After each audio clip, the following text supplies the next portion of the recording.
कोई मसला नहीं, नो प्रॉब्लम। हम 10 बजे पहुंच जाएंगे वहाँ पे। ठीक है, अल्लाह हाफिज़। बाबा जी, हम किधर जा रहे हैं?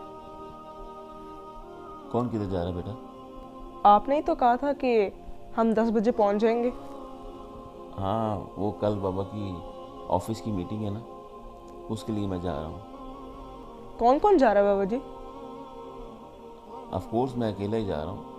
लेकिन आपने तो कहा था कि हम पहुंच जाएंगे। लेकिन मेरे साथ ड्राइवर भी तो होगा ना, जो मुझे लेके जाएगा। लेकिन बाबा जी, आप ये भी तो कह सकते थे कि मैं पहुंच जाऊंगा, क्योंकि मीटिंग तो आपने करनी है। हाँ बिल्कुल बेटा, बात आपकी बिल्कुल दुरुस्त है। मैं ये कह सकता था कि मैं पहुंच जाऊंगा। इसमें इंसान की शख्सियत का पता चलता है।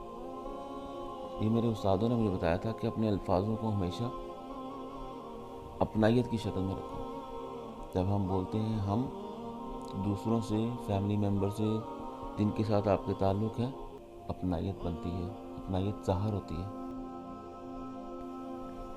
और जब इंसान हर वक्त मैं बोलता रहता है, ये चीज़ इंसान को एक वक्त में अकेला और मगरूर कर देती है। जी। तो इस वजह से मैं कोशिश करता हूँ कि अपने अल्फाजों का चुनाव ऐसा रखूँ कि दूसरों के साथ अपनायत बनी रहे।